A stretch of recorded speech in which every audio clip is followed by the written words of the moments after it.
പ്രിയൻ sir first സെറ്റിൽ വന്നിട്ട് action പറഞ്ഞു, cut കഴിഞ്ഞിട്ട് ഷോട്ട് ഓക്കെ പറഞ്ഞപ്പോഴാണ് ഞാൻ ഉള്ളുകൊണ്ട് ശരിക്കും വിശ്വസിക്കും, ഓക്കെ ഈ സിനിമയിൽ നായികയാണ് ഞാൻ. അപ്പോഴാണ് ഞാൻ വിശ്വസിക്കുന്നത്. 2 സിനിമ സംവിധാനം ചെയ്യുന്നത് പ്രിയൻ സാറും 2 സിനിമയിൽ അഭിനയിക്കുന്ന ഒരേ ഒരു നടി അവിടെ സുരഭി ലക്ഷ്മി എന്ന് പറയുന്ന ഒരു നടിക്കൊരു റീപ്ലേസ്മെന്റ് കണ്ടെത്താൻ പറ്റിയില്ലായിരുന്നു. ചേച്ചി ദുർഗയുടെ അമ്മയായിട്ടാണ്. പിന്നെ പ്രത്യേകം നോട്ട് ചെയ്യുക, ഇത് കണ്ടിട്ട് എന്നെ പെട്ടെന്ന് നായകന്മാരുടെ അമ്മയായിട്ട് വിളിക്കും. ഞാൻ അതൊരു ആഫ്റ്റർ 45-ന് ശേഷമാണ് ചെയ്യാൻ തീരുമാനിച്ചത്. സാറിന്റെ സ്ക്രിപ്റ്റ് ചെയ്യാൻ വേണ്ടി ഒരു സിനിമ ചെയ്യാൻ വേണ്ടി ആഗ്രഹിക്കുന്ന എത്രയോ ഡയറക്ടേഴ്സ് ഇവിടെ ഉണ്ട്. ഈ പ്രിയൻ സാർ തന്നെ ഒരു 25 വർഷത്തിലധികമായിട്ട് ഒരു സ്ക്രിപ്റ്റിന് വേണ്ടി ആഗ്രഹിക്കുന്നു. നബീസ ഭയങ്കര ഇന്നസെന്റ് ആയിട്ടുള്ള ഗേളാണ്. ഞാൻ അവിടെ അങ്ങനെയല്ല, ഞാൻ അങ്ങനെയല്ല. പരമാവധി ആ കഥയോട് നീതി പുലർത്തിക്കൊണ്ട് ചെയ്യാൻ ഞാൻ ശ്രമിച്ചിട്ടുണ്ട്. ടെൻഷൻ അടിക്കണ്ട, ആരെങ്കിലും പറയണേ ഇത് എന്റെ അച്ഛന്റെ കഥയാണ്, ഞാൻ എനിക്ക് എനിക്കൊരു 3 മണിക്കൂറൊക്കെ മേക്കപ്പ് ഉണ്ടാവും. അപ്പൊ ഞാനും ചെയ്ത് തന്നെ എന്നെ സഹായിക്കുമായിരുന്നു. ഇത് നമ്മൾ ഷൂട്ട് ചെയ്തിരിക്കുന്ന 8K-ലാണ്. For the next 50 years you can see it in this top notch quality. അപ്പൊ അത്രയും ആ ലെഗസി പ്രിസർവ് ചെയ്യണം എന്നുള്ള ഒരു ഉദ്ദേശത്തോടു കൂടിയാണ്.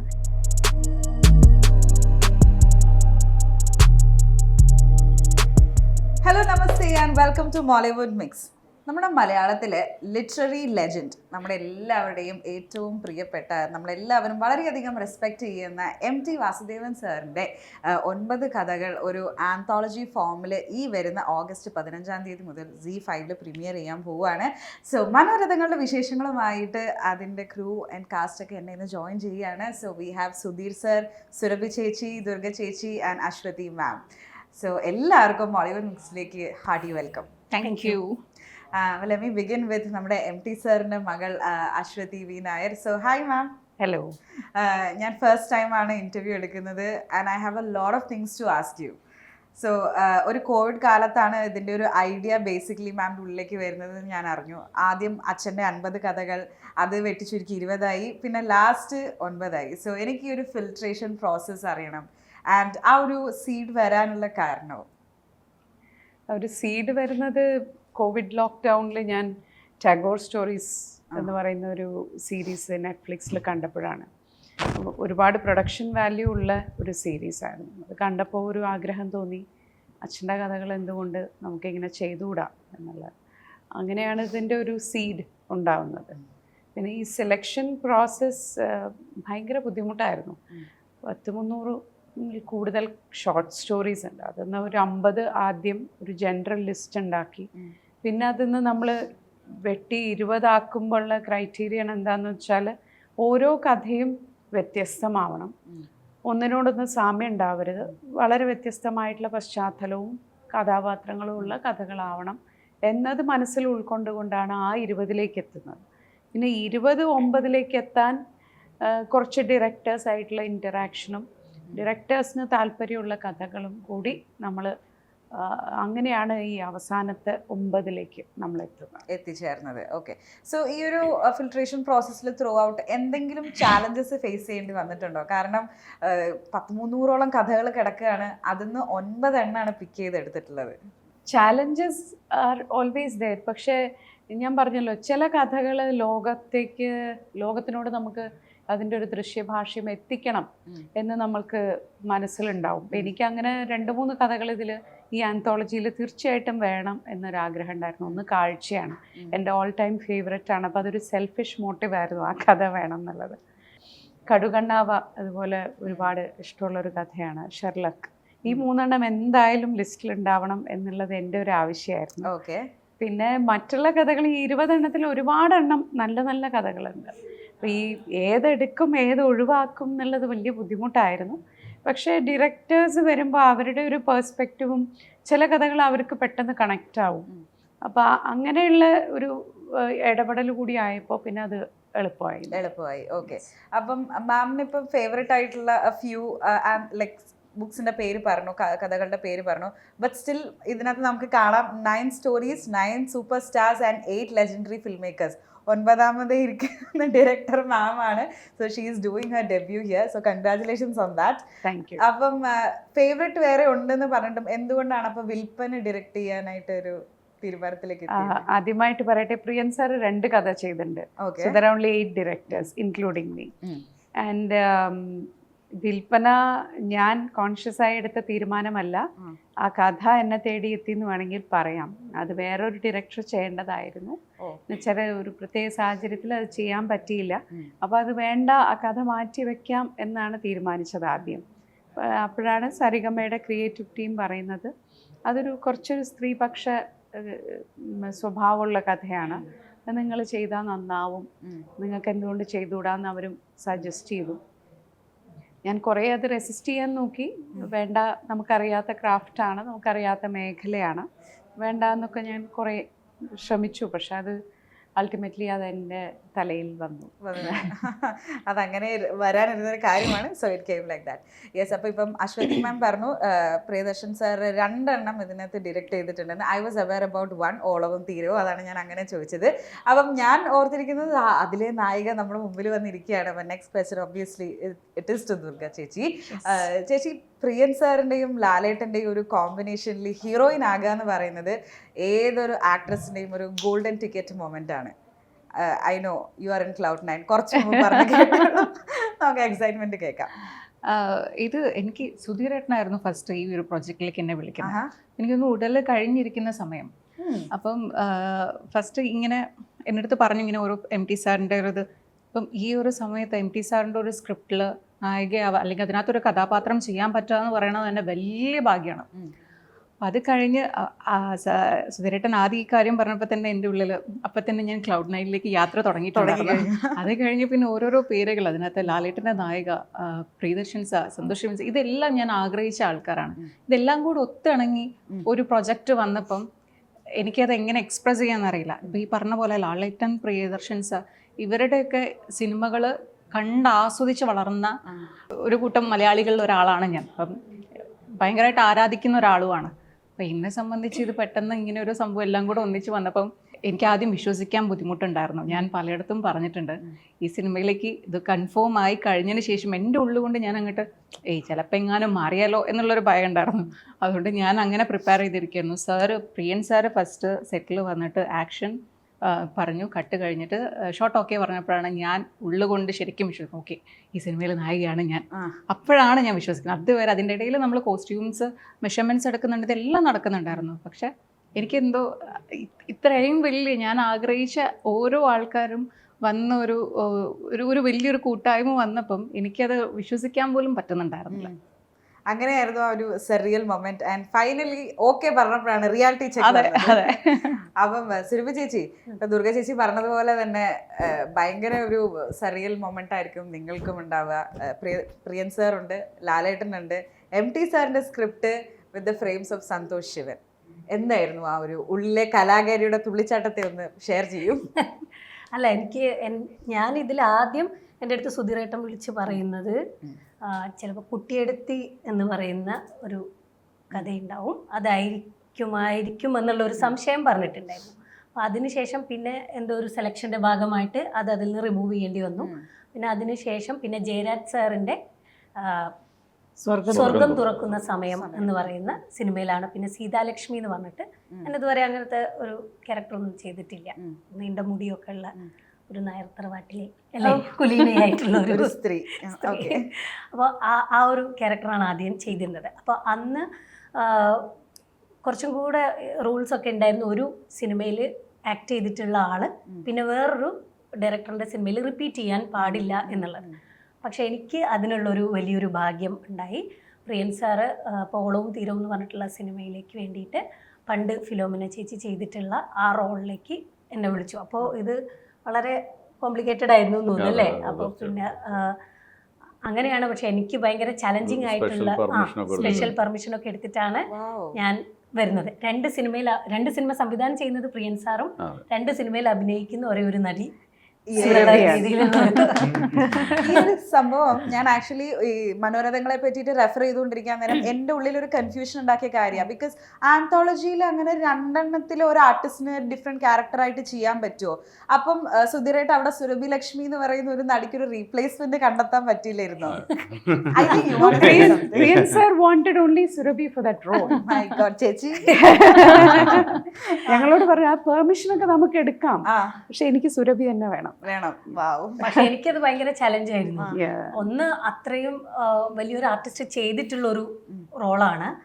പിന്നെ ആ സിനിമ കാണരുതെന്നും പറഞ്ഞു. അപ്പൊ എനിക്ക് എന്തോ പേടിയായി, എന്താണ് ദൈവമേ. പിന്നെ എന്നോട് പറഞ്ഞു അത് കാണാതെ കൂളായിട്ട് വരും, അതല്ലെങ്കിൽ അതിൻ്റെ ഒരു ഭാരം നമുക്ക് ഉണ്ടാവും അത് പ്ലേ ചെയ്യുന്ന സമയത്ത്, അത് കാണാതെ വരാൻ വേണ്ടിയിട്ട് പറഞ്ഞു. പിന്നെ ഒരു എബവ് 67 ഒക്കെ ഉണ്ടാവില്ലേ ഒരു ഏജ്, 65 67 ഉള്ള ഏജാണ്. ദുർഗയുടെ അമ്മയായിട്ടാണ്. പിന്നെ പ്രത്യേകം നോട്ട് ചെയ്യുക, ഇത് കണ്ടിട്ട് എന്നെ പെട്ടെന്ന് നായകന്മാരുടെ അമ്മയായിട്ട് വിളിക്കും. Not the point. ഞാൻ അതൊരു ആഫ്റ്റർ 45-ന് ശേഷമാണ് ചെയ്യാൻ തീരുമാനിച്ചിരിക്കുന്നത്. ദുർഗ ആയതുകൊണ്ടും ഇവളെന്റെ നാട്ടുകാരി ആയതുകൊണ്ടും അതിനൊക്കെ അപ്പുറത്ത് MT സാറിന്റെ ഒരു സ്ക്രിപ്റ്റിൽ അഭിനയിക്കുക എന്ന് പറഞ്ഞിട്ട് അദ്ദേഹം ജീവിച്ചിരിക്കുന്ന കാലഘട്ടത്തിൽ ജീവിക്കുക എന്ന് പറയുന്നത് തന്നെ നമുക്ക് ഭയങ്കര സന്തോഷമുള്ള ഒരു കാര്യമാണ്. അദ്ദേഹത്തിന്റെ കുറേ സിനിമകൾ ചെയ്തിരുന്ന ആ ഒരു കാലഘട്ടത്തിലൊന്നും നമുക്ക് സിനിമയിലൊന്നും അഭിനയിക്കാനുള്ള ഭാഗ്യം ഉണ്ടായിട്ടില്ല. പിന്നെ അദ്ദേഹത്തിന്റെ ഒരു സിനിമയിൽ ഒരു പാസിംഗ് മതി, അതിൽ തന്നെ നമ്മൾ പൂത്തുലയുന്ന ഒരു അവസ്ഥയായിരുന്നു ഉണ്ടായിരുന്നത്. അപ്പൊ 2 കഥാപാത്രങ്ങൾ എന്ന് പറഞ്ഞപ്പം അതും 2 അങ്ങനെ കിട്ടിയപ്പം അത് വലിയൊരു ഭാഗ്യമായിട്ട് തോന്നി. പിന്നെ ബീബാത്തു എന്ന് പറയുന്ന ക്യാരക്ടർ ഭയങ്കര ചലഞ്ചിങ് ആയിരുന്നു എല്ലാം കൊണ്ടും എനിക്ക്. പിന്നെ പ്രിയൻ സാർ ഇവർ പറഞ്ഞതുപോലെ തന്നെ പ്രിയൻ സാറ്, സന്തോഷ് ശിവൻ സാറിൻ്റെ ഒരു ഫ്രെയിമിലൊക്കെ വരാൻ, പിന്നെ Sabu Cyril sir, art, MT sir, അങ്ങനെ കുറേ ഒരുപാട് നാഷണൽ അവാർഡ് വിന്നേഴ്സൊക്കെ ജോയിൻ ചെയ്യുന്ന ലാൽ സാറിൻ്റെ കൂടെയൊക്കെ കോമ്പിനേഷൻ, അദ്ദേഹത്തിൻ്റെ അമ്മായിയമ്മയൊക്കെ ആയിട്ട് ഏകദേശം എന്തായാലും ഇതിനകത്ത് പറഞ്ഞ കുറെ കാര്യങ്ങളെ പറ്റിയിട്ട് എനിക്ക് ചോദിക്കാനുണ്ട്. Just keeping that aside and coming to സുധീരേട്ടൻ. MT സാറിന് നമ്മൾ വായിച്ചിട്ടുള്ള പുസ്തകങ്ങൾ സിനിമയാവുമ്പോൾ ഓഡിയൻസിന് ഭയങ്കര എക്സ്പെക്ടേഷൻ ആണ്, അത് അതേപടി തന്നെ സ്ക്രീനിൽ ആ ഭംഗിയോട് കൂടിയിട്ട് കാണണം. Saw him being the project designer, അത് ഒരു ചാലഞ്ച് ആയിരുന്നോ? അല്ല, അത് ശരിക്കും ഡയറക്ടേഴ്സിൻ്റെ ചാലഞ്ചാണ്, നമ്മുടെ ചാലഞ്ചല്ല. കാരണം ഇതിൻ്റെ പറഞ്ഞല്ലോ ആദ്യത്തെ ഏറ്റവും വലിയൊരു ടാസ്ക് എന്ന് പറയുന്നത് ഇതിൻ്റെ ഈ കഥകൾ സെലക്ട് ചെയ്യുക എന്നുള്ളതാണ്. അത് വളരെ ബ്രില്യൻ്റ് ആയിട്ട് തന്നെ അശ്വതി അത് ചെയ്തിട്ടുണ്ട്. പിന്നെ ഇതിൻ്റെ ഡയറക്ടേഴ്സിനെ കണ്ടെത്തുക എന്ന് പറയുന്നതാണ് അടുത്ത 2ാമത്തെ ഘട്ടം. അത് ഈ പറഞ്ഞതുപോലെ MT സാറും അശ്വതിയും നമ്മളൊക്കെ ഇങ്ങനെ ഒരുപാട് ഡയറക്ടേഴ്സിനെ നോക്കിയിട്ട് ഓരോ കഥയ്ക്കും അനുയോജ്യരായ അത് ഏറ്റവും നന്നായിട്ട് ചെയ്യാമെന്ന് MT സാറിനും കൂടി ബോധ്യമുള്ള കുറച്ച് ആളുകളെ ഷോർട്ട് ലിസ്റ്റ് ചെയ്തിട്ട് അങ്ങനെയാണ് ഡയറക്ടേഴ്സിനെ. അപ്പൊ അതിനെന്തെങ്കിലും ഒരു ക്രൈറ്റീരിയ വെച്ചിരുന്നു ഈ ഡയറക്ടേഴ്സിനെ പിക്ക് ചെയ്യുന്നത്? അത് സാറിൻ്റെ ഒരു ഡിസ്കഷൻ തന്നെയാണ്, MT സാറിൻ്റെ. കാരണം MT സാറിൻ്റെ സ്ക്രിപ്റ്റ് ചെയ്യാൻ വേണ്ടി ഒരു സിനിമ ചെയ്യാൻ വേണ്ടി ആഗ്രഹിക്കുന്ന എത്രയോ ഡയറക്ടേഴ്സ് ഇവിടെ ഉണ്ട്. ഈ പ്രിയൻ സാർ തന്നെ ഒരു 25 വർഷത്തിലധികമായിട്ട് ഒരു സ്ക്രിപ്റ്റിന് വേണ്ടി ആഗ്രഹിക്കുന്നു. ജയരാജേട്ടൻ ഒരു 30 വർഷത്തോളമായി ആഗ്രഹിക്കുന്നു. പിന്നെ അതിനുശേഷം ഇവരെ നമ്മൾ കണക്ട് ചെയ്യുക എന്നുള്ളതാണ്. MT സാറുമായിട്ട് കണക്ട് ചെയ്യുക, സാറുമായിട്ട് ഡിസ്കഷൻ ഉണ്ടായിരുന്നു, സ്ക്രിപ്റ്റ് ഡിസ്കഷൻ ഉണ്ടായിരുന്നു. അങ്ങനെയാണ് അത് പിന്നെ സാധിച്ചത്. ഓക്കെ, ഇനി നിങ്ങൾ 2 ആക്ടേഴ്സിലേക്ക് വരികയാണ്. ഓളവും തീരവും ഇതിനു മുമ്പ് ഉഷാ നന്ദിനി എന്ന് പറയുന്ന ഒരു madam and also I think Madhu sir അല്ലേ, ഇവർ 2 പേരും ഇതിനു മുമ്പ് ചെയ്തു വെച്ചിട്ടുള്ള ഒരു ബ്യൂട്ടിഫുൾ സിനിമയാണ് വർഷങ്ങൾക്ക് മുമ്പ്. അപ്പൊ ഇപ്പൊ പറയണ്ട ഇത് കാണാതെ വന്നിട്ട് വേണം ഇതിൽ അഭിനയിക്കാന്ന്. അപ്പം റീമേക്സ് എപ്പോഴും വരുമ്പോൾ it's A fine line. either it can be a super hit അല്ലെങ്കിൽ ആൾക്കാർ അതിന് ഭയങ്കരമായിട്ട് നെഗറ്റീവ് പറയും. നിങ്ങൾ എങ്ങനെയാണ് ആ ഒരു ഇത് ബാലൻസ് ചെയ്തത്? അതായത് ഇപ്പം നബീസായിട്ട് നമുക്ക് കാണുമ്പോൾ ദുർഗ കൃഷ്ണയെ തന്നെയാണോ നമുക്ക് അതിനകത്ത് ലൈക്ക് ഫ്രം യു അങ്ങനെയാണോ അതിനകത്ത് വന്നിരിക്കുന്നത്? അല്ല, നബീസ ഭയങ്കര ഇന്നസെന്റ് ആയിട്ടുള്ള ഗേളാണ്. ഞാൻ അങ്ങനെയല്ല. അല്ല, നബീസനെ ഞാൻ അവിടെ ഷൂട്ടിങ്ങിന്റെ സമയത്ത് തന്നെ ഞാൻ പറയുന്നുണ്ട്, എനിക്ക് നബീസനെ ഭയങ്കര ഇഷ്ടപ്പെട്ടു. എനിക്ക് ആ ക്യാരക്ടർ ചെയ്തുകൊണ്ടിരിക്കുന്ന സമയത്ത് തന്നെ എനിക്ക് ഭയങ്കര എന്താ പറയുക, നമുക്ക് ഭയങ്കര ഇഷ്ടപ്പെടും. ഇപ്പം എനിക്ക് ഇഷ്ടപ്പെടുന്ന പോലെ തന്നെ ആർക്കും ഇഷ്ടപ്പെടുന്ന ഒരു ക്യാരക്ടറാണ് നബീസ. പിന്നെ ഒരു കാര്യമുണ്ട്, സുരഭി ചേച്ചിയുടെ അടുത്ത് പ്രിയൻ സാറ് നേരത്തെ സംസാരിച്ചു തോന്നുന്നു. എൻ്റെ അടുത്ത് അത്ര ആദ്യം സംസാരിക്കാത്തതിനെ കൊണ്ട് ഞാൻ പോയിട്ട് ഓളം തീരം കണ്ടിരുന്നു. അപ്പൊ ആ ഒരു ക്രൈറ്റീരിയ മാം ഇതിപ്പോഴാണോ അറിയുന്നത്? ഞാനിപ്പോഴാണ് അറിയാം. എൻ്റെ അടുത്ത് സുധീരായിട്ടും വിളിച്ച് അപ്പം തന്നെ ഞാൻ സൈഡിൽ ഫോണിൽ ഓളം തീരൊക്കെ അടിച്ച് ഞാനിന്ന് കണ്ടു. Okay. അതിനുശേഷം പിന്നെ പ്രിൻസ് സാറ് പറയണേ ഞാൻ പിന്നെ ഒന്നും മിണ്ടിയില്ല. ഞാൻ ഒന്നും കണ്ടേ ഇല്ല. അപ്പൊ ഉഷാനന്ദിനി മാം ചെയ്തതിന്റെ കുറെ മാനറിസം ഒക്കെ അഡാപ്റ്റ് ചെയ്തിട്ടുണ്ടോ? ഇല്ലില്ല.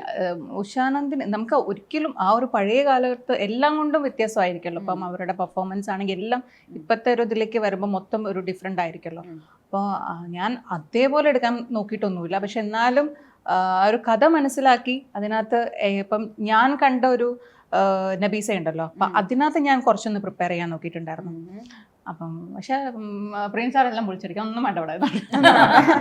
അല്ല, ആൾക്കാര് ലൈക്ക് ഓഡിയൻസ് ഭയങ്കര എക്സൈറ്റഡ് ആണ്.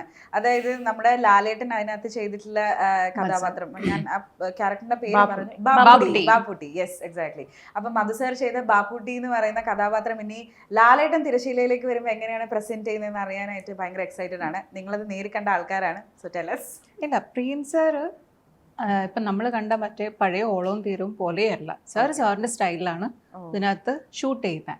അപ്പം സാറിന് ഞാൻ പറഞ്ഞില്ലേ, ഞാൻ കണ്ട നബീസേനെ ഞാൻ പോയി പ്രിപ്പയർ ചെയ്തിട്ട് പോയി. അപ്പം അത് കഴിഞ്ഞ് സാർ അതൊന്നും വേണ്ട, ഞാൻ എന്നിട്ട് ചോദിക്കും ഇങ്ങനെ എന്ന് പറഞ്ഞിട്ടൊന്നും വേണ്ട. സാറിനൊരു ഇതുണ്ടായിരുന്നു. അതുപോലെയാണ് ഇപ്പം ഞാൻ അവിടെ കൊടുത്തത്. സാർ എന്താണോ പറഞ്ഞത് അതാണ് എനിക്ക് അവിടെ കൊടുക്കാൻ പറ്റിയതെന്ന് ഞാൻ വിശ്വസിക്കുന്നു. ഞാൻ ഉഷാനന്ദിനി മാമിനെ ആ സമയത്തൊക്കെ അന്വേഷിച്ചിട്ടുണ്ടായിരുന്നു കാണാൻ പോകാൻ പറ്റുമോ എന്നുള്ളതൊക്കെ. ചേച്ചി എനിക്ക് എന്താ ഓർമ്മ അല്ല, എന്താ അറിയോ, ഞാൻ ഒന്നിനെ പറ്റി ഒരു വിവരം ഇല്ലെങ്കിൽ നമ്മൾ എടുത്തു ചാടുന്നു പറയില്ലേ, അതുപോലെ ഇതൊന്നും അറിയാതെ പോയത് കൊണ്ട് എനിക്ക് പ്രത്യേകിച്ച് ഭാരങ്ങളൊന്നും ഉണ്ടായിരുന്നില്ല. എനിക്ക് ആ സ്ക്രിപ്റ്റ് ഉണ്ടായിരുന്നു. ആ സ്ക്രിപ്റ്റിൽ തന്നെ വളരെ വ്യക്തമാണ് ഇവരുടെ മാനസികമായിട്ടുള്ള വ്യാപാരങ്ങൾ എന്തൊക്കെയാണ് അതിലുള്ളത്, അവരുടെ ക്യാരക്ടർ എങ്ങനെയായിരിക്കും. പിന്നെ നമുക്ക് ആ കാലഘട്ടം മാത്രമേ നമുക്ക് അത്ര ഇതാകുമ്പോൾ അത് എങ്ങനെയായിരിക്കും എന്നുള്ള ഒരു ചിന്ത എന്നെ കൂടുതലായിട്ട് അലട്ടിയിട്ടുണ്ടായിരുന്നത്. എന്നാലും ഫിലോമിന മാം ചെയ്തു വെച്ചിരിക്കുന്ന ഒരു സാധനം അത് നമുക്ക് ഫിലോമിന മാം ചെയ്തതൊക്കെ അല്ലാത്ത ക്യാരക്ടേഴ്സ് ഒക്കെ നമ്മുടെ മനസ്സിലില്ലേ, ഇതെങ്ങനെയാണെന്ന് അതാ ഞാൻ പറഞ്ഞു, എനിക്ക് ഒരു വിവരവും ഇല്ലാണ്ട് പോയത് കൊണ്ട് എന്നോട് പ്രത്യേകിച്ച് അത് വേണ്ടാന്നൊന്നും പറഞ്ഞില്ല. നിങ്ങളത് പെട്ടെന്ന് പറഞ്ഞപ്പോഴേ എനിക്ക് ഓർമ്മ വന്നൊരു സംഭവം എന്താ ചെയ്യാ, പരീക്ഷ എഴുതാൻ പോകുന്ന 2 തരം ആൾക്കാർക്ക് ടെൻഷൻ ഉണ്ടാവും. ചേച്ചി പറവാക്കി ഒന്ന് പഠിച്ചവർക്കും ഒന്ന് കുറച്ച് പഠിച്ചവർക്കും. അതെ, ഒന്നും പഠിക്കാത്തവരെ സംബന്ധിച്ചിടത്തോളം ഒരു പ്രശ്നമില്ലായിരുന്നു. ഞാൻ അവിടെ പോയി.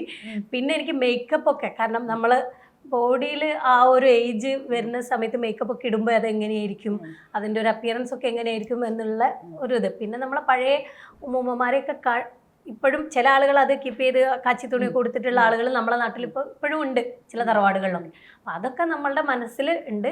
പിന്നെ ആ ഒരു ഏജ്, പിന്നെ നമുക്കൊന്നും ടെൻഷൻ ഇല്ലല്ലോ, അത്രയും വലിയ ആൾക്കാരല്ലേ അവിടെ നമ്മൾ ഡയറക്റ്റ് ചെയ്യാൻ നിൽക്കുന്നത്. നമ്മൾ അവിടെ പോയി നമ്മൾ അവർക്ക് എന്താണോ വേണ്ടത് അത് ചെയ്തു കൊടുക്കുക എന്നുള്ളത് മാത്രമേ ഉള്ളൂ. പിന്നെ ഒരു ദിവസം സാറിന്റെ ബർത്ത്ഡേ അവിടെ വെച്ചിട്ട് ഉണ്ടായിരുന്നു, MT സാറിന്റെ. അപ്പൊ ആ സമയത്ത് എന്താ പറയൂ, എന്തോ കഥയുണ്ടല്ലോ, എന്നോട് മറന്നുപോയി.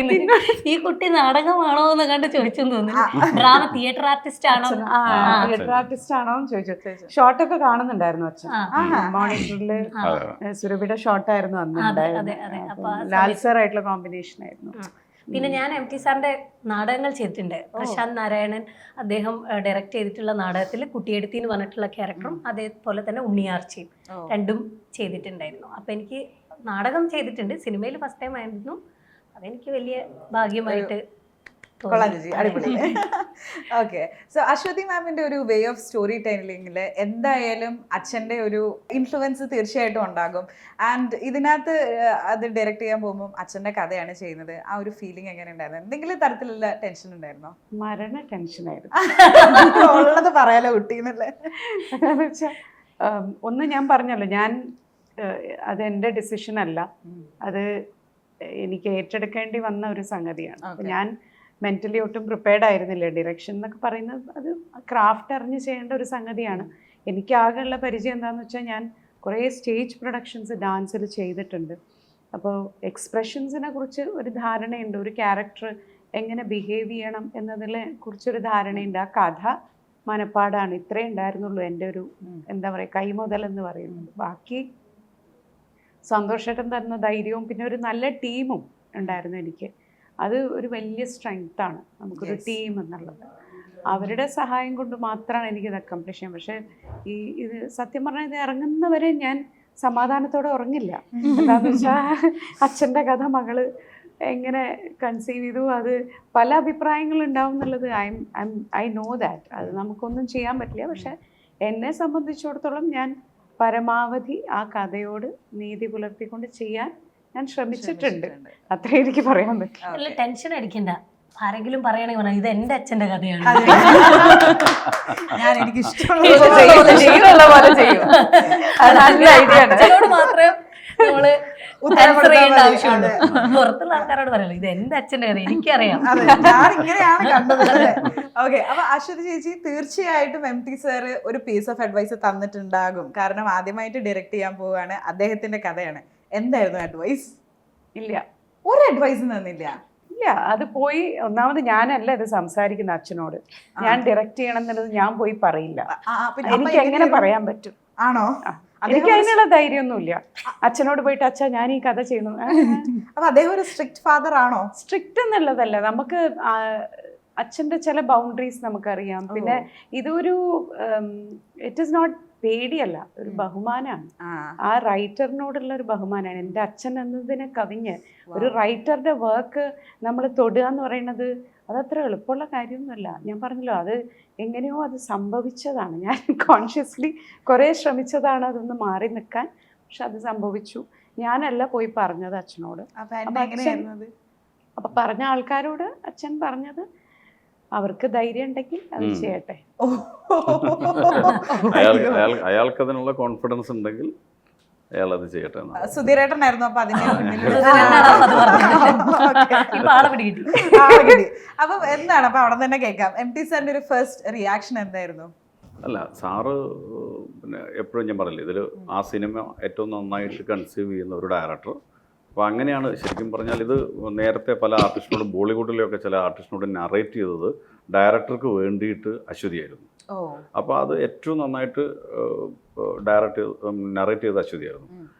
അങ്ങനെയാണ് ഇതൊരു ഈ കഥ ചെയ്യാൻ അങ്ങനെ ഒരു ആൾ വേണം. പിന്നെ അതൊരു ഫീമെയിൽ ഡയറക്ടർ തന്നെ എന്നുള്ള രീതിയിലേക്കൊക്കെ ഒരു തോട്ട്സ് അവരെ സരിഗമയുടെ ഭാഗത്തുകൂടി വന്നപ്പം കുറേ ഓപ്ഷൻസ് വന്നു. പക്ഷേ അത് സരിഗമയും താല്പര്യം എടുത്തത് കാരണം ഏറ്റവും നന്നായിട്ട് ഇത് കൺസീവ് ചെയ്യുന്ന ഒരാൾ ചെയ്യാന്നുള്ളത്. അപ്പോൾ അങ്ങനെയാണ് അശ്വതിയിലേക്ക് വന്നത്. അത് അശ്വതിക്ക് അത് ഈ പറഞ്ഞതുപോലെ മാറി നിൽക്കുകയായിരുന്നു. ഒന്നാമത് ഈ പ്രൊജക്റ്റിൻ്റെ വലിയൊരു ഈ 9 പ്രൊജക്റ്റും എക്സിക്യൂട്ട് ചെയ്യേണ്ടതായ വലിയൊരു ഉത്തരവാദിത്തമുണ്ട്. ഈ പ്രൊജക്റ്റിൻ്റെ ക്രിയേറ്റീവ് പ്രൊഡ്യൂസറാണ്. മറ്റ് എല്ലാ ഡയറക്ടേഴ്സുമായിട്ടുള്ള സാറുമായിട്ടുള്ള ഒരു ബ്രിഡ്ജ് എന്ന് പറയുന്നത് അശ്വതിയാണ്. അപ്പോൾ ഇതിൻ്റെ ഇടയിൽ ഒരു സിനിമ കൂടി ഡയറക്റ്റ് ചെയ്യാന്നുള്ളത്. അപ്പം എനിക്ക് തോന്നുന്നു അന്ന് അശ്വതി അച്ഛൻ നോ പറയണം എന്ന് ആണ്, അതായത് അങ്ങനെ ഒരുപാട് പ്രാർത്ഥിച്ചു എന്ന് പോലും പ്രാർത്ഥിച്ചിട്ട് ഫലം കാണാതെ പോയ ഒരു പ്രാർത്ഥനയായിരുന്നു അത്. അപ്പം അങ്ങനെയാണ് ചോദിച്ചത്. അപ്പം സാറിൻ്റെ അടുത്ത് ചോദിച്ചപ്പം ഇത് പറഞ്ഞ സമയത്ത് സാറ് ചോദിച്ച ഒരു പേരാദ്യം മീര നായരുടെ കാര്യം സാറ് സൂചിപ്പിച്ചു. മീര നായർ. അപ്പോൾ നമുക്കത് പെട്ടെന്ന് അങ്ങനെ ആക്സസ് ചെയ്യാൻ ഒരു ഇതുണ്ടായിരുന്നു ഒരു ഷോർട്ട് ടൈമിൽ. അങ്ങനെയാണ് ഇതിലേക്ക് വന്നത്. അപ്പം സാറ് പറഞ്ഞ് അവർക്ക് കോൺഫിഡൻസ് ഉണ്ടെങ്കിൽ, മകൾക്ക് കോൺഫിഡൻസ് ഉണ്ടെങ്കിൽ ചെയ്യട്ടെ. വാവ്, ബ്യൂട്ടിഫുൾ. അങ്ങനെയാണ് ആ തീരുമാനത്തിലേക്ക് വന്നെത്തിയത്. എന്തായാലും ഇതിലൊരു പില്ലർ ഓഫ് സപ്പോർട്ടായിട്ട്, ഒരു മെൻറ്ററായിട്ട് സന്തോഷ് ശിവൻ സാർ കൂടെ ഉണ്ടായിരുന്നു.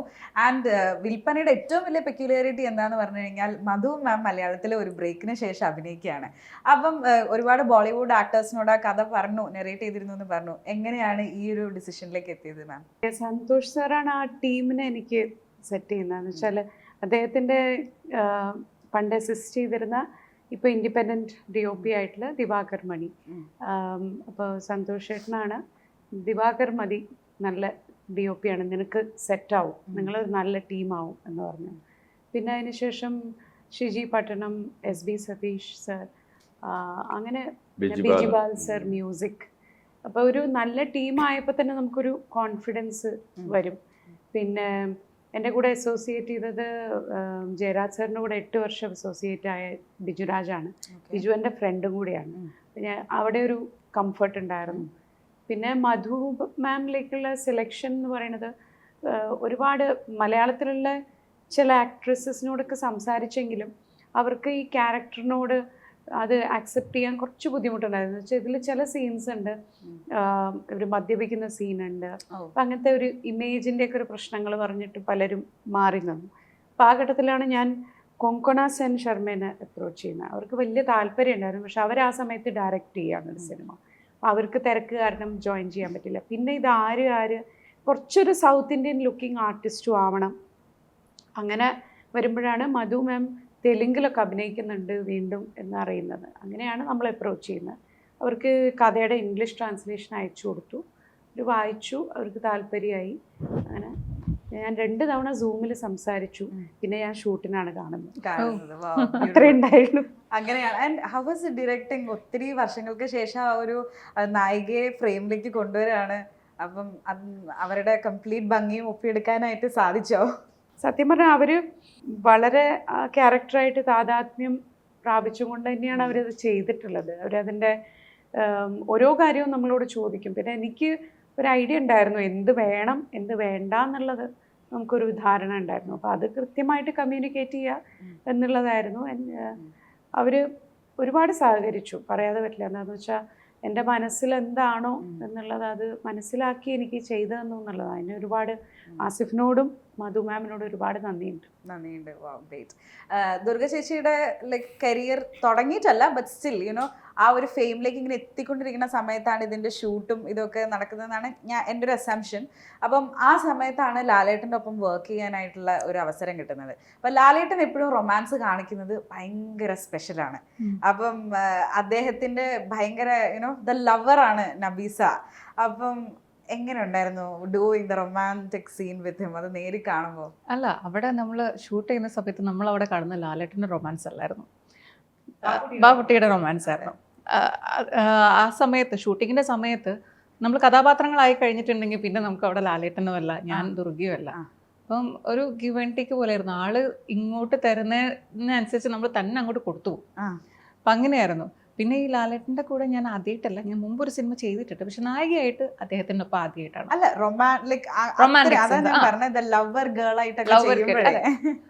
അത് എന്താ പറയാ, ഞാൻ പറഞ്ഞില്ലേ, നമുക്ക് കഥാപാത്രങ്ങളാവുന്ന സമയത്ത് അത് ആ ഒരു സമയത്ത് അതങ്ങനെ. പിന്നെ ആളാണെങ്കിൽ ആളുടെ എക്സ്പ്രഷൻസ് അറിയാലോ. പണ്ട് സമയത്തൊക്കെ നമുക്കറിയാം ആളുടെ റൊമാൻസ് കാര്യങ്ങളൊക്കെ നമ്മൾ ഭയങ്കര ആസ്വദിച്ച് കണ്ട് പ്രേമിക്കാൻ പഠിച്ചതൊക്കെ പിന്നെ അതും എസ്പെഷ്യലി ഇതിന്റെ ഒരു വലിയ പ്രത്യേകത എന്താന്ന് പറഞ്ഞാൽ ഒരു വിന്റേജ് ലാലേട്ടനാണ് അല്ലേ? ഒരു ന്യൂ ജനറേഷൻ റൊമാൻസ് അല്ല, പഴയ കാലത്തെ ആ ഒരു ശുദ്ധമായ പ്രണയമാണ് ഇതിൽ കാണുക. അതെ. അപ്പൊ ഇതിനകത്ത് നമുക്ക് സിനിമയിൽ കാണുന്ന സമയത്ത് നമുക്കത് ആസ്വദിക്കാൻ പറ്റും. പക്ഷെ വർക്ക് ചെയ്യുന്ന സമയത്ത് നമ്മൾ കഥാപാത്രങ്ങളായിട്ട് ഇരിക്കുമ്പോൾ നമുക്ക് ലാലേട്ടന്റെ റൊമാൻസ് എന്ന് പറഞ്ഞാൽ അവിടെ നിന്ന് കണ്ടുകൊണ്ടിരിക്കുകയാണെങ്കിൽ കയ്യിൽ നിന്ന് പണി പാളും. അപ്പോൾ വർക്കിന്റെ സമയത്ത് ആ ഒരു ഇതിൽ ആ ഒരു ഗിവ് ആൻഡ് ടേക്ക് പോലെ ഏട്ടൻ എന്താണോ തരുന്നത് ആ സമയത്ത് എൻ്റെ ഉള്ളിൽ നിന്ന് തന്നെ വരുന്ന കാര്യങ്ങളായിരുന്നു അവിടെ. അപ്പം ആ ഒരു സമയത്ത് ഒരു ആർട്ടിസ്റ്റ് എന്നുള്ള നിലയിൽ ഒരു ടെൻഷൻ ഉണ്ടായിരുന്നോ? കാരണം ഇത്രയും ലെജൻസിന്റെ കൂടെയാണ്. ആദ്യത്തെ ദിവസം ഉണ്ടായിരുന്നു. അത് കഴിഞ്ഞ് പിന്നെ ഞാൻ ചില്ലായിരുന്നു, കൂളായിരുന്നു. ഞാൻ പിന്നെ അവിടെ മറ്റേ ഒരു കുഞ്ഞി കുട്ടീനൊക്കെ പോലെ ഞാൻ ഇങ്ങനെ നടക്കുന്നുണ്ടായിരുന്നു. ആണോ സുരഭി ചേച്ചി? ചില്ലായിട്ട് വർക്ക് ചെയ്തോ? നമ്മള് പാല് വാങ്ങിക്കാൻ പോയതോ? അല്ല, ഞങ്ങൾ അതിനിടയിൽ വേറെ അല്ല, വരുന്ന വഴി ഞങ്ങൾ സൊസൈറ്റി പാലൊക്കെ വാങ്ങിക്കും. വളരെ കുറച്ച് ദിവസമേ ഉള്ളൂ. പിന്നെ ഞാൻ ദുർഗയുടെ കൂടെ ഒന്നും വർക്ക് ചെയ്തിട്ടില്ല. അപ്പോൾ ആകെ 5 ദിവസം കുറച്ച് ദിവസം ഷൂട്ട് ഉണ്ടല്ലോ. ഞങ്ങൾ കോഴിക്കോടാണെന്നുണ്ടെങ്കിലും അങ്ങനെ വർക്ക് ചെയ്തിട്ടൊന്നുമില്ല. അപ്പം ഞങ്ങൾ വരുന്ന സമയത്ത് മേക്കപ്പ് ചെയ്ത് അതെ, എനിക്ക് മേക്കപ്പ് ചെയ്ത് എനിക്ക് കുറേ സമയം ഇവിടെ ഇങ്ങനെ റിങ്കിൾസ് ഒക്കെ ഉണ്ടാവാൻ വേണ്ടിയിട്ട് എനിക്കൊരു 3 മണിക്കൂറൊക്കെ മേക്കപ്പ് ഉണ്ടാവും. അപ്പോൾ അതിങ്ങനെ കുറേ മേക്കപ്പ് ഒക്കെ ഞാനും ചെയ്ത് തന്നെ എന്നെ സഹായിക്കുമായിരുന്നു. കാരണം അങ്ങനെ ഇരിക്കുക പറഞ്ഞാൽ ഭയങ്കര പാടാ, കണ്ണിൻ്റെ ഇവിടെ കുറേ ഇതൊക്കെ വരാൻ വേണ്ടിയിട്ട്. അത്ര ഏജ് ആക്കണ്ടേ, സുന്ദരിയെ നമ്മൾ അത്ര പ്രായത്തിലേക്ക് എത്തിക്കാൻ. അതെ, മേക്കപ്പ് മാൻ ഒരു വലിയ താങ്ക്സ്.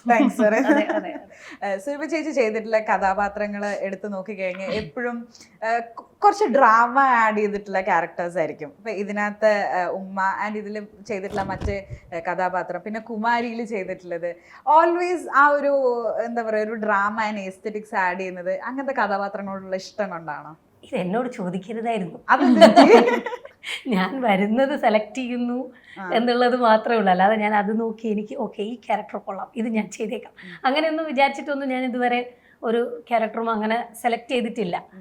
പിന്നെ ഈ ക്യാരക്ടർ എന്ന് പറഞ്ഞിട്ടുണ്ടെങ്കിൽ ഒരു സാധാ ഒരു നാട്ടുംപുറത്തുള്ള ഒരു വിദ്യാഭ്യാസവും അങ്ങനെയൊന്നുമില്ല. ഒരു മകൾക്ക് നല്ലൊരു ഭാവി ഉണ്ടാവണം എന്ന് വിചാരിച്ച് ജീവിക്കുന്ന ഒരാളാണ്. അതിന് വേണ്ടിയിട്ടുള്ള അവരുടെ നന്മയും തിന്മയും എല്ലാം കൂടെ മിക്സ് ചെയ്തിട്ടുള്ള ഒരു പ്രത്യേക തരം കഥാപാത്രമാണ്, ഒരു പ്രത്യേകതരം മാനസിക അല്ലേ അങ്ങനെയൊക്കെ വരുന്ന അവസ്ഥയിലൂടെ കടന്നു പോകുന്നത്. നമുക്ക് ഇവളെ പോലെ പാറിപ്പറന്ന് നടന്ന് റൊമാൻസ് ചെയ്യലല്ലായിരുന്നു എനിക്ക് സംബന്ധിച്ചുള്ള. ഞാൻ ഭയങ്കര ടെൻഷനായിരുന്നു, എനിക്ക് അത് തീരുന്നത് വരെയും ടെൻഷനായിരുന്നു. കാരണം നമ്മൾ അതിൽ നിന്ന് ഒരു ഇഞ്ച് അങ്ങോട്ടോ ഇങ്ങോട്ടോ ഒക്കെ ഒന്ന് മാറിക്കഴിഞ്ഞാൽ അതൊക്കെ നമ്മുടെ കയ്യിൽ നിന്ന് പോകും. പിന്നെ എനിക്ക് ടെൻഷനുണ്ട്, ഇത് എങ്ങനെയാണ് അവർ ചെയ്ത് വെച്ചത്, ഇവളെ അറിയില്ലല്ലോ അതെങ്ങനെയാണ് ഫിലോമിന മാം ചെയ്തു വെച്ചത്, ഇത് കാണരുത്, കണ്ടു കഴിഞ്ഞാൽ സാറിനും അറിയാം ചിലപ്പോൾ ഞാൻ അത് ഇമിറ്റേറ്റ് ചെയ്താലോ അല്ലെങ്കിൽ അതിനോട് കൂടുതൽ ഇതൊക്കെ ചെയ്താലോ എന്നുള്ളതുകൊണ്ട് അത് കാണാനും ഉള്ള ഇതുണ്ടായിരുന്നില്ല. പിന്നെ ലാൽ സാറുമായിട്ട് ഉള്ളൊരു ഫസ്റ്റ് കോമ്പിനേഷൻ ഇത് അപ്പം ഞാൻ വിചാരിച്ചത് അപ്പം കോമ്പിനേഷൻ വരുന്ന സമയത്ത് പക്ഷെ എനിക്ക് ഫസ്റ്റ് തന്നെ വന്നിട്ട് പിന്നെ ആരാന്നൊക്കെ ചോദിക്കുന്ന ഒരു റോളാണുള്ളത്. അപ്പോൾ ഒട്ടും പരിചയമില്ല, അതേപോലെ ഒരു പരിചയവും ഇല്ലാത്തതുപോലെയാണ് സാറ് നമ്മളോട് പെരുമാറുകയും ചെയ്യുന്നത്. അപ്പോൾ ആദ്യത്തെ ദിവസം തന്നെ നമ്മൾ വിചാരിക്കുക എന്താണ്, നമുക്കറിയാവുന്ന ഒരു സാറാണ്. അപ്പം സാറ് നമ്മളോട് കൂടെ ആക്ട് ചെയ്യുമ്പോൾ നമുക്ക് അങ്ങനെ ഒരു പരിചയം ചിലപ്പോൾ അല്ലെങ്കിൽ ഒരു റിഹേഴ്സൽ അങ്ങനെയൊക്കെ ഉണ്ടാവും. സാർ ആ ടേക്കിൻ്റെ ടൈമിൽ മാത്രമല്ലേ വരുന്നത്. അപ്പോൾ പെട്ടെന്ന് എനിക്ക് ഭയങ്കര ബുദ്ധിമുട്ടായിരുന്നു, ആ ഒരു കംഫർട്ട് സോണൊന്നും ഉണ്ടായിരുന്നില്ല. പിന്നെ ഒരു 4ാമത്തെ ദിവസമൊക്കെ ആയപ്പോഴാണ് ഞാൻ റിഹേഴ്സലൊക്കെ ചെയ്യുന്നത് കണ്ടപ്പോൾ സാറ് കൂടെ എനിക്ക് ഡയലോഗൊക്കെ പറഞ്ഞു തരാനൊക്കെ തുടങ്ങി. ചേച്ചി റിഹേഴ്സലൊക്കെ ചെയ്തിട്ടാണ് ഓരോ സീനും ചെയ്യണ്ടാവുക അല്ലേ? ചില ആക്ടേഴ്സ് ഒക്കെ ലൈക്ക് വൺ ടൈം. അല്ല, എനിക്ക് അങ്ങനെയൊന്നും പറ്റില്ല. കാരണം അത് നമ്മളൊരു 3, 4, 5 പ്രാവശ്യം അത് ചെയ്യുമ്പോഴേ ആ ഡയലോഗും അല്ലെങ്കിൽ ഇതുമൊക്കെ ആയിട്ട് നമുക്കത് വലിയൊരു ഭാരമല്ലാതെ നമ്മുടെ ആക്ഷൻസും കുറേ ആക്ഷൻ ചെയ്തുകൊണ്ടൊക്കെ ഡയലോഗൊക്കെ പറയാനുണ്ട്. മറ്റേത് വന്നങ്ങ് ചെയ്യാനുള്ള മാജിക്കൊന്നും ഞാൻ അവിടേക്ക് എത്തിയിട്ടില്ല. അപ്പോൾ അതുകൊണ്ട് എനിക്കത് ചെയ്ത് നോക്കി എൻ്റെ കൈകളും അല്ലെങ്കിൽ എൻ്റെ ഡയലോഗും എൻ്റെ ഇമോഷനും കാര്യങ്ങളും എൻ്റെ കഥ അവരെല്ലാവരും എൻ്റെ കൈക്കുള്ളിൽ ഒതുക്കി കഴിയുമ്പോൾ മാത്രമേ എനിക്കത് കുറച്ച് ഫ്രീ ആയിട്ട് ചെയ്യാൻ പറ്റുള്ളൂ. അപ്പം അതുകൊണ്ട് ഞാൻ അവിടെ ഇരുന്ന് ഇപ്പോൾ ക്യാമറ ചെയ്യുന്ന ആൾ അവർ ലൈറ്റ് ചെയ്യുന്നു, അത് ചെയ്യുന്നു, ഇത് ചെയ്യുന്നു, എന്തോ ഒരു റിഹേഴ്സൽ ചെയ്തിട്ടാണ് അവരത് ചെയ്യുന്നത്. അപ്പോൾ ആദ്യമായിട്ട് വന്ന് ചെയ്യുന്നതല്ലല്ലോ. ഇപ്പോൾ പ്രിയൻ സാറ് വന്ന് ആ സ്ക്രിപ്റ്റ് ചെയ്യുമ്പോൾ അദ്ദേഹം എത്ര തവണ അത് വായിച്ചിട്ടുണ്ടാവും, അപ്പോൾ വന്ന് ചെയ്യുന്നതല്ലേ. അതേപോലെ അവരൊക്കെ അവരുടെ പണി അവിടെ എടുക്കുന്നു, ഞാൻ എൻ്റേതായിട്ടുള്ള റിഹേഴ്സൽ സാർ അവിടെ ഉണ്ടാവും എന്ന് വിചാരിച്ച് ചെയ്യുന്നു. ലാൽ സാറിനെ പോലുള്ള ആളുകളൊക്കെ അവരെ വന്ന് ചെയ്യുന്നേ. പക്ഷെ അപ്പോൾ എനിക്ക് ആ ലെവലിലേക്ക് എന്നല്ല ഞാൻ പറയുന്നത്, അദ്ദേഹത്തിൻ്റെ കൂടെ ഫ്രെയിമിൽ നിൽക്കുമ്പോൾ നമ്മളുടെ എന്താ പറയുക ഒരു ഉത്തരവാദിത്വം ഉണ്ടല്ലോ, പ്രത്യേകിച്ചും MT സാറിൻ്റെ ഒരു കഥാപാത്രത്തോടുള്ള ഒരു ഉത്തരവാദിത്വം ഉണ്ടല്ലോ. അപ്പോൾ ഇതൊക്കെ നമുക്ക് വലിയൊരു ഭാരം എന്നുള്ളതല്ല, നമ്മളുടെ ഒരു ബഹുമാനത്തോട് കൂടിയിട്ടുള്ളൊരു സ്നേഹം എന്ന് പറയുന്നത് പോലെ അത് ക്യാരി ചെയ്യുമ്പോൾ അങ്ങനത്തെ ഒക്കെ ഒരു കാര്യങ്ങൾ ഉണ്ടായിരുന്നു. അപ്പോൾ അതുകൊണ്ട് ഞാൻ അവിടെ നിന്ന് റിഹേഴ്സൽ ഞാൻ ആരെയും മൈൻഡ് ചെയ്യുന്നില്ല, ഞാൻ വന്ന ജോലി ഇതാണ്, ഓക്കെ ഞാൻ ചെയ്യും. അതെനിക്ക് ഓർമ്മ ഉണ്ടായിരുന്നു. സെറ്റിൽ ഞാൻ വന്ന ദിവസം അതിൻ്റെ ചെറുകഥ സുരഭി വായിച്ചിട്ട് 2-3 കാര്യങ്ങൾ എന്നോട് വന്ന് ചോദിച്ചിരുന്നു. ഇതെങ്ങനെയാണ് ഇതിലേക്ക് ഇവരെത്തിയിട്ടുണ്ടാവുക, ഞാൻ അതിലേക്കാണ് കോൺസെൻട്രേറ്റ് ചെയ്യുന്നത്. So that's actually not just the actor, she's also scholar. You know that she's an MA, MPhil and a PhD. ചെയ്തുകൊണ്ടേയിരിക്കുന്നു. ഇല്ല, ഞാൻ അറിയാതെ ഇതേപോലെ തന്നെ നേരത്തെ പറഞ്ഞില്ല, അറിയാണ്ട് അങ്ങ് പഠിച്ചു പോകും. ഒരു ഡിഗ്രിക്ക് ചേർന്ന് പിന്നെ അടുത്ത PGക്ക് അല്ല, അത്രയും ആ ഒരു പ്രിപ്പറേഷൻ യുനോ അതൊക്കെ വരണത് ബിക്കോസ് അത് ഉള്ളിൽ അങ്ങനെ ഒരു അക്കാഡമിക് ഉള്ളത് കൊണ്ടും കൂടിയാണ്.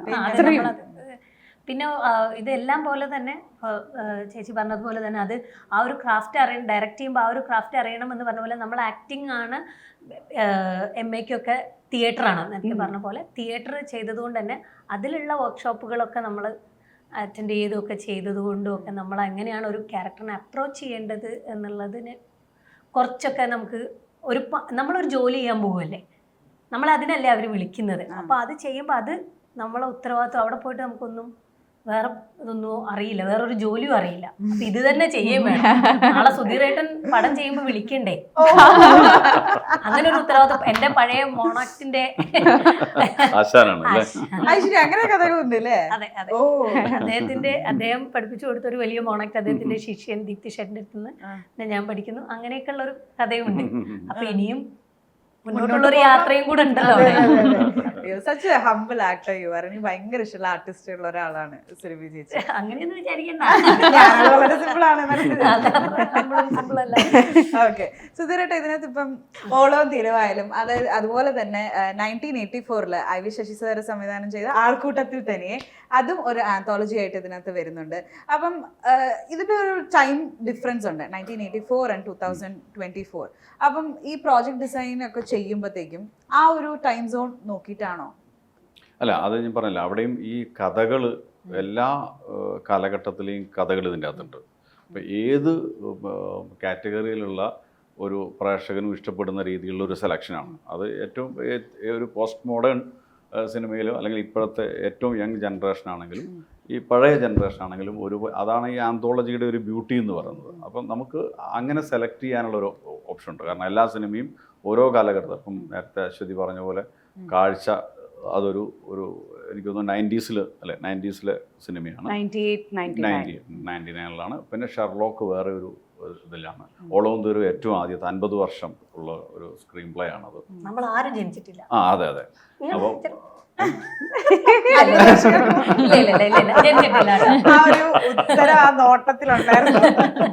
ഞാൻ ജനിച്ചിട്ടില്ല.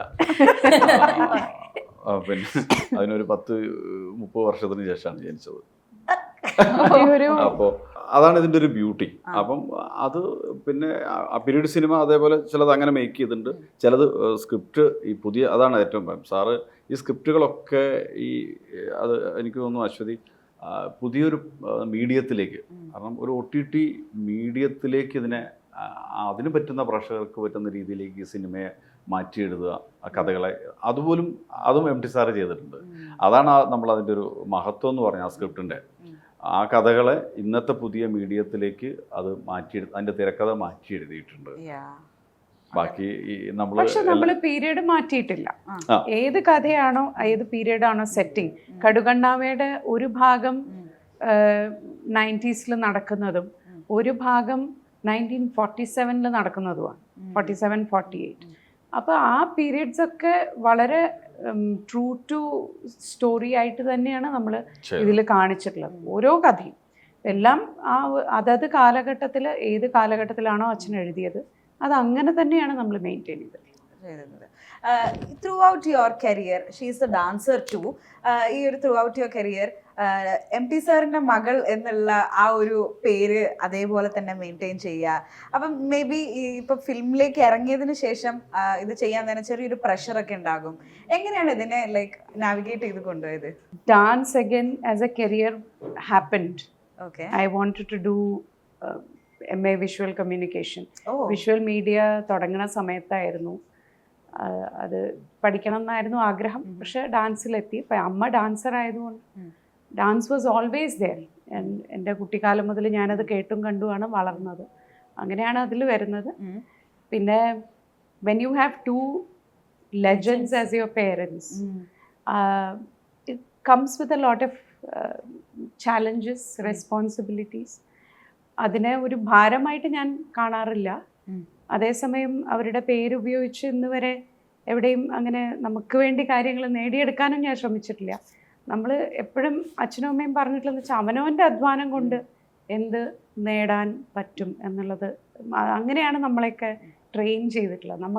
അത് കണ്ടു വളർന്നതുമാണ്. അപ്പോൾ പിന്നെ അതിനൊരു ഭാരമായി കാണുന്നില്ല, അതിനൊരു ഭാഗ്യമായി കാണുന്നു. അങ്ങനെയുള്ള 2 അച്ഛനും അമ്മയുടെയും മകളായി ജനിച്ചത്. Beautiful reply.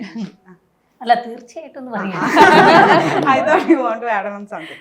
അപ്പം എനിവേ ഓഗസ്റ്റ് 15ന് സിനിമ വരാൻ പോവാണ്. വൺ ഫൈനൽ ക്വസ്റ്റ്യൻ, ഇതിപ്പം ഒരു തിയേറ്ററിക്കൽ റിലീസ് അല്ല, OTT-യിലേക്ക് വരാന്നുള്ളൊരു തീരുമാനം എന്തായിരുന്നു? ഇത് OTT-ക്ക് വേണ്ടി തന്നെ കൺസീവ് ചെയ്തൊരു പ്രോജക്റ്റാണ്. എന്താണെന്ന് വെച്ചാൽ എൻ്റെ മെയിൻ ഉദ്ദേശം എന്താണെന്ന് വെച്ചാൽ MT എന്ന് പറയുന്ന ഒരു പ്രൊലിഫിക് റൈറ്ററുടെ കൃതികൾ ഒരു ഗ്ലോബൽ ഓഡിയൻസിലേക്ക് എത്തിക്കുക എന്നുള്ളതാണ്. So when there is theatre there is a restriction, but if it is an OTT platform it is open to the world.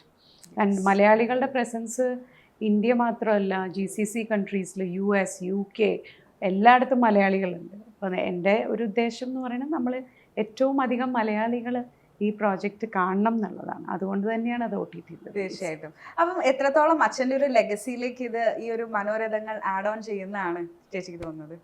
ഇത് നമ്മൾ ഷൂട്ട് ചെയ്തിരിക്കുന്ന 8K So for the next 50 years, you can see it in this top-notch quality.